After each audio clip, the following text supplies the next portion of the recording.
全媒體，全灣區都睇。大家好，我係鄭瑞文。大家好，我係薛奕文。歡迎收睇由粵港澳大灣區主流媒體聯合製作嘅節目《灣區全媒體》。嗱，每一集咧，我哋都會透過唔同嘅環節去了解國家大大小小嘅資訊啦。冇錯係啊，我主持咗呢個節目一段時間啦，都覺得對灣區嘅認識加深咗好多啊！了解到國家唔同城市最新興、最矚目嘅事。係啊，嗱，睇我哋嘅節目咧，就可以更加深入了解國家。而家首先出發去南北快閃。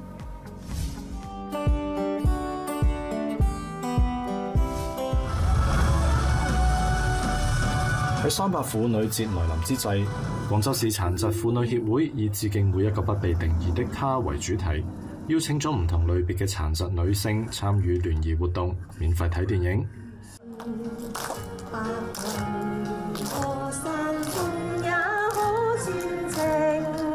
喺聯誼環節，會員用歌聲同大家互相鼓勵，要喺生活當中學識尋找美的一面，學識珍惜，學識感恩。活動行善大使更加鼓勵大家要勇敢追夢，不被外界定義所束縛。近日，珠海市金灣區和諧勞動關係公共服務中心開始運作。中心以高效化解矛盾糾紛、保障和諧穩定發展為目標，有效整合人力資源和社會保障部、工會、全國工商聯合會、司法、法院同稅務等多部門資源，建立勞動關係治理機制，為企業同市民提供勞動糾紛訴訟前調解、法律援助、勞動仲裁、司法訴訟及社保徵繳等一條龍式服務。位於雲南省西雙版納州孟海縣孟宋鄉三邁村嘅版納春種植園內，數百畝金桔喜獲豐收。放眼望去，橙黃色嘅果實掛滿枝頭，工人拎住剪刀穿梭喺果林間，忙住採收預購訂單嘅產品。取竹籮、掛鈎、吊裝、卸運，無人機控制員同工人互相配合，大大提升咗採收效率，保障金桔嘅品質同新鮮。為準備下一個冰雪季節，喺哈爾濱松花江上嘅採冰工人十分忙碌。採冰工人手持冰川、冰鈎，一路大聲響亮咁叫住口號，將冰川鑿向冰凍嘅江面，瞬間飛濺起無數冰花。呢啲採集好嘅冰塊就會被運送到儲冰場，喺低溫、避光、隔熱、密封等條件下保存，等下一屆哈爾濱冰雪大世界建設冰見景觀嗰時使用。近日，大熊貓國家公園四川綿陽平武北川片區內，紅外線相機頻頻記錄到野生大熊貓活動嘅珍貴畫面。四川省綿陽市被譽為中國野生大熊貓第一市。根據全國第4次大熊貓調查結果顯示，喺綿陽市域內有418隻野生大熊貓，位居全國地級市第一。近年嚟，綿陽市持續改善生態智能監測網絡體系，密切關注野生動植物活動同生長等情況。大熊貓等野生動物生存環境不斷改善，所以野生大熊貓就可以頻頻現身。連日嚟，新疆吐魯番市鄯善縣庫木塔格沙漠出現罕見嘅海市蜃樓現象，吸引當地市民前去觀賞。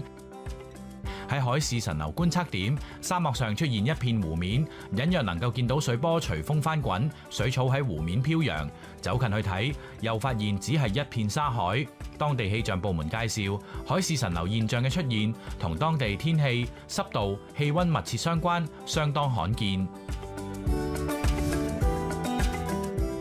近日，貴州省建造嘅世界第一高橋花崗峽谷大橋成功合龍。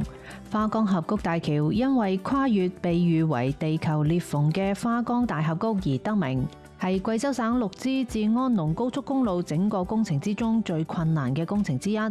建成之後，會成為新嘅世界第一高橋、世界第一嘅山區跨境橋梁。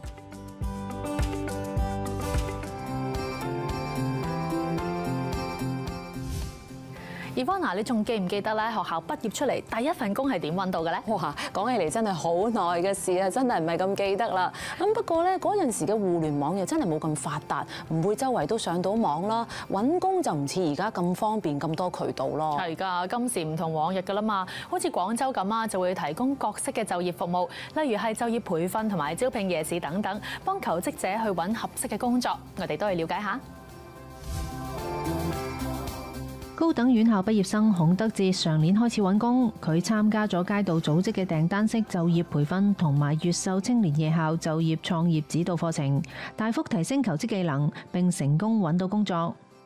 教會我撰寫簡歷如何能夠讓自己的簡歷更加亮眼，比如說突出自己的工作經歷、工作經驗，然後在這個工作經驗裡我獲得了什麼成效，然後還有一些面試技巧，就是要如何回答面試官的問題。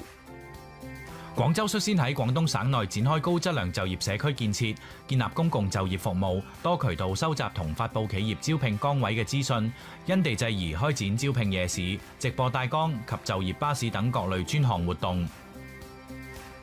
強化需求牽引就業，全面摸查勞動力的底數和就業求職需求，全面摸查企業的招聘崗位需求，多渠道收集發布，促進人崗高效匹配。越秀區虹橋街三眼井社區就被定為廣州市高質量就業社區。呢個社區同虹橋零工市場及就業驛站聯合行動，定期為求職人士開辦就業培訓課程，而工作人員亦會為居民登記求職資訊同埋推薦空缺職位。最有幫助嘅都係佢哋1對1同你微信推崗位，佢哋就係接收到你嘅就業需求之後，佢哋會去對應嘅行業、對應嘅企業去幫你揾對應嘅崗位。以下呢一個資訊就啱晒關心社會民生嘅朋友啦，一齊睇下。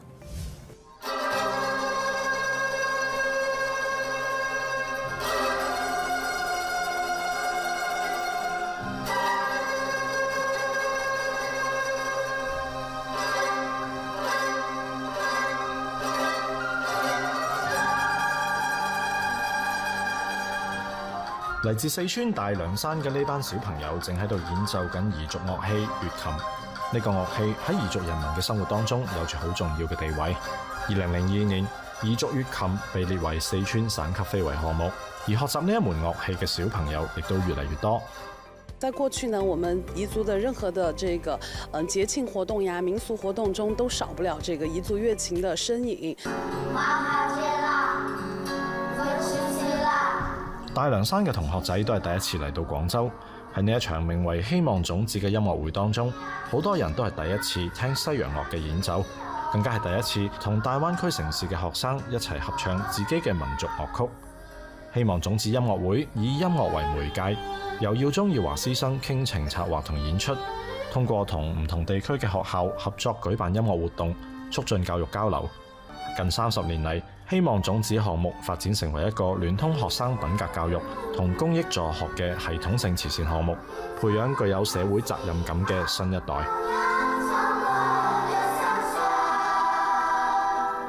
The Seeds of Hope concert epitomizes our foundation's dedication to being a beacon of light. A Chinese proverb reminds us that 人生起，泰山移。When people work together with one heart, they can move mountains. 我哋好着重嗰個全人教育啦，佢哋好開心啦！呢班小朋友係第一次離開佢自己嘅屋企啦，對佢哋嘅影響係好大。佢帶嚟咗俾我哋嘅彝族嘅文化，係一個非遺嘅文化，係實際上中國有好多非遺嘅文化係值得我哋去宣傳，值得我哋去學習。這次能把彝族的樂琴帶到廣州來，讓更多的人能看到我們的彝族樂琴、彝族音樂，他們是非常的驕傲和自豪的。他們在上面大放光彩，也是給他們自己的音樂種下了一顆完美的種子。然後我們覺得其實也是一個契機，包括我們的彝族樂琴也是，如果未來想要發展的話，我們也可以有效的將包括西方音樂呀這些相結合起來，也是給了我們很多的啟發。接落嚟為大家帶嚟一則廣州地鐵建設嘅最新資訊。喺興建中嘅地鐵8號線北延段完成咗首個車站嘅主體結構。嗱，究竟具體工程進行成點呢？我哋跟住鏡頭去了解一下。近日，廣州地鐵8號線北延段水瀝站嘅主體結構工程完成，係呢條線路首個完成主體結構嘅車站。廣州地鐵8號線北延段由滘深站至廣州北站，水瀝站係當中第5個車站，位於廣花公路西邊，車站全長247米。水瀝站封閉之後，亦都為後續開挖隧道提供咗條件。廣州地鐵計劃喺呢個車站放4台盾構機落去，向南同向北挖掘隧道。另外，廣州地鐵2025年計劃開通10條共173公里嘅地鐵加城際線路，其中包括10號線、12號線、13號線2期、14號線2期、22號線後通段、新白港城際北段、廣佛東環城際、穗莞深城際琶洲支線同埋廣清城際南延線首通段。新興建嘅地鐵線路開通真係大大方便咗周邊居民嘅出行啊！係啊，嗱，廣州今年唔單止喺交通方面有新發展，喺社區環境方面亦有唔少新變化。譬如位於廣州黃埔區新龍鎮以及九佛街嘅多條村落，就通過創新模式進行修復改造，令傳統村落大變身啊！聽起上嚟咧，都真係好唔錯㗎！我哋即刻一齊去睇下啦。廣州黃埔區九佛街道嘅蓮塘村始建喺南宋時期，包含山、村、水、田嘅廣府傳統村落格局完整保存。通過鄉村振興、古村保護、舊村改造及有效營運管理多管齊下嘅創新模式，蓮塘村12棟建築已經基本完成修復，其中3棟將建造為婚禮場地。在活化利用這方面，以後打造就是結合蓮塘村蓮跟水這個文化來做宣傳，傳承保留下去，這樣啊。蓮塘村亦積極探索建設利用科技協助生產嘅現代化農業體系，例如係透過鋪設數字化基礎設施、機械拋秧播種及無人機施肥打藥等科技，令傳統農業產生翻天覆地嘅變化。喺新龍鎮麥村村，現代農業加快發展，建成多個無土栽培產業園。譬如係呢一個藍莓種植基地入面，就種植咗華農團隊培育嘅南高系列大果藍莓品種，每粒果實嘅直徑大約係18到22毫米，口感爽脆，果味濃郁。新龍銀嶺公園鋪設有登山道路，成為街坊遊玩鍛鍊嘅好去處。由麻山森林公園修建嘅玻璃棧道，為遊客帶嚟獨特嘅觀光體驗。而家新龍鎮大變身之後，成為廣州黃埔區嘅旅遊好去處。空氣很清晰，然後環境又好，有空的時候就會帶我過來玩。真的變化非常大，對，以前是比較偏僻的，但是現在開發之後呢，就感覺很好。周末很多人，家庭出遊還是很特別舒適的。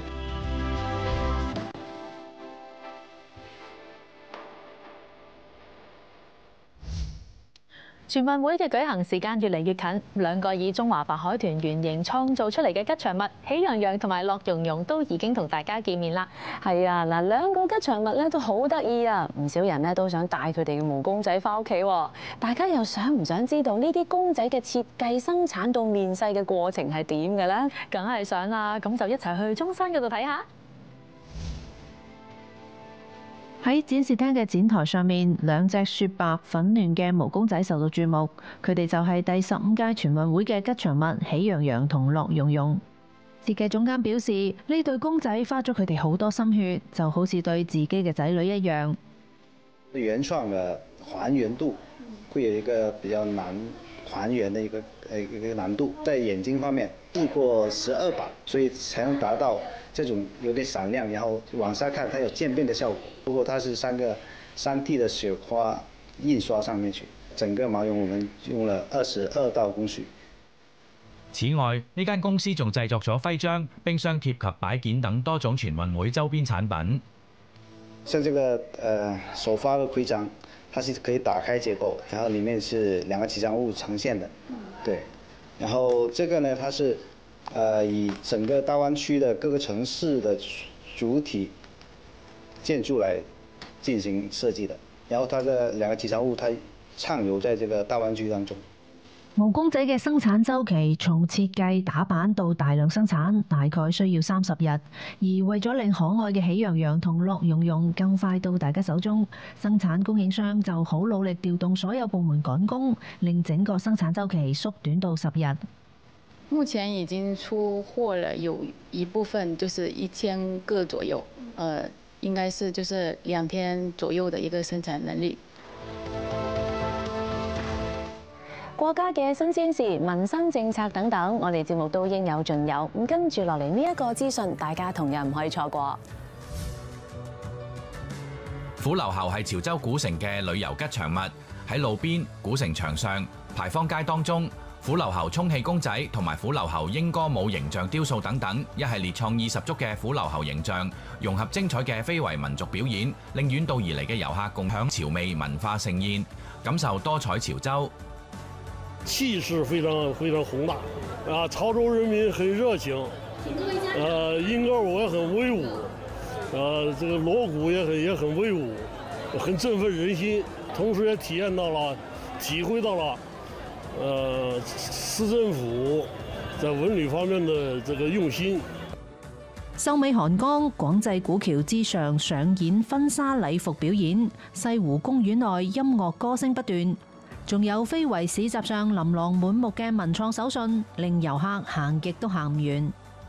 我們已經第3次來了，小吃就芝麻茶，然後豆花也有吃，果條，然後腸粉火鍋，很多都沒有，之前都沒見過，也沒吃過，很不錯。旅遊市場人氣火熱，古城嘅日與夜各有精彩，令遊客沉浸式體驗潮州文化。我們也相信，在傳播傳統文化的同時，以後會有更好的營商環境，潮州會發展得越來越好。節目棚大嘅把那條劇嘅福鼎河、唐城河、紅營河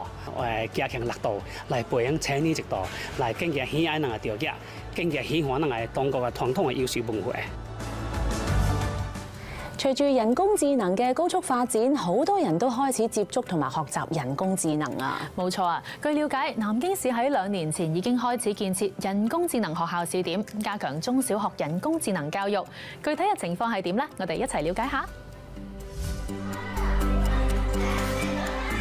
目前南京唔少中小學嘅唔同學科都嘗試應用生成式人工智能，例如係應用喺老師備課、授課以及學生自主學習等等。有啲學生借助生成式人工智能，只係用1堂課嘅時間就可以創作出一首詩歌，又用1堂時間幫詩歌配樂，去創作出一首歌曲。有啲學生就利用生成式人工智能去做自主探索研究，喺跨學科學習中得到好好嘅效果。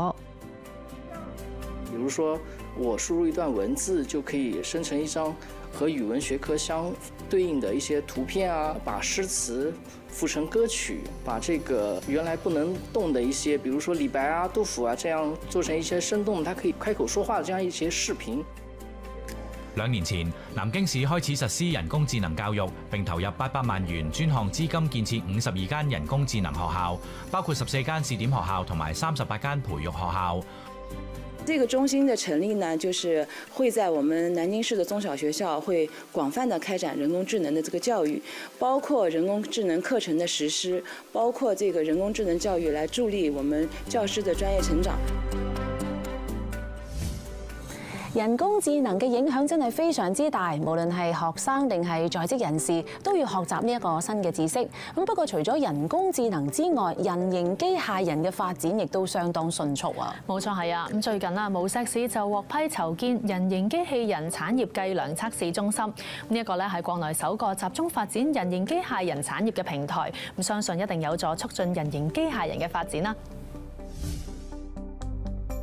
獲批籌建嘅江蘇省人形機器人產業計量測試中心，將圍繞人形機械人相關硬件產業需求，開展人形機械人整機基礎參數、核心零部件關鍵參數、運動控制、智能化測試、適應性與可靠性測試及測量裝備檢定校準、測量裝備研製應用標準同技術規範制修訂。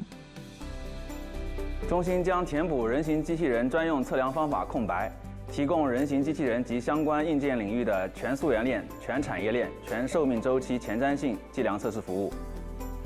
由江南大學智能製造學院研發，無錫本土產業鏈製造出嚟嘅無錫首個輪腿式人形機械人艾德誕生。佢擁有一雙5隻手指嘅巧手，雙臂可以負載6公斤，傳感器就係佢嘅眼睛同耳朵。呢個係同外界互動嘅關鍵。無錫喺製造同傳感產業上嘅優勢，為人形機械人嘅開發同應用提供咗肥沃嘅土壤。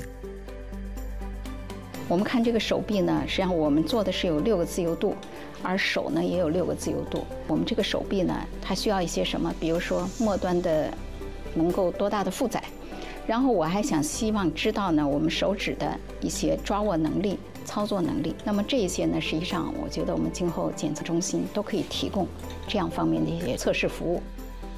人形機械人係具有人類形態、感知決策、運動控制同肢體執行等功能嘅機械人，集人工智能、高端製造、高端傳感及新材料等先進技術，係未來產業嘅主要方向。我們成立了一個人形機器人的核心部件產業聯盟，大概有20多家的企業組成了這麼一個聯盟。組成這個聯盟的初衷呢，其實是大家共同把這個產業鏈打造出來。接落嚟帶你去到南通睇一睇當地係點樣通過智能化平台綜合管控秸稈，咁從而提升耕地質量，改善農村生態環境，推動農業綠色低碳發展。嗱，你所指嘅秸稈啦，即係我哋俗稱嘅禾稈草啦。嗱，我都好想知道究竟佢哋點樣將科技融入去農業生產啊！一齊去睇下。一位村民駕駛載滿秸稈嘅車輛嚟到海安昆園秸稈專業合作社進行過磅稱重，而喺辦公室裏面，工作人員正借助秸稈綜合管理平台拍攝同記錄低秸稈去皮前後嘅重量，整個過程只係需要6分鐘。我們現在海馬一天大概是60噸左右，而技術人員大概15噸。呢個平台能夠做到全方位監管秸稈嘅處理過程，可以連接電腦同埋手機程式，支援監管巡查、核查量管理同異常行為管理等功能。系統監控屏幕有4次拍攝嘅功能，能夠自動測算去皮重量、實時監測濃煙等，並且將相關照片同處置情況及時收錄喺系統。海安市各個區鎮只需要登錄手機程式，通過監管巡查管理功能，就可以第一時間掌握處理情況。另外呢，對平時出行的早集餐行為啊，沒有盡到指定部門派下或者節日進行一些查看啊，這些任務的下邊，包括他們的產業協作的研究工作等。目前海安各類秸稈年產大約70幾萬噸，可以搜集秸稈總數量大約係50幾萬噸。而使用呢個平台，唔單止提高咗農業局數據核查嘅效率，仲大大減少咗人工記錄造成嘅誤差。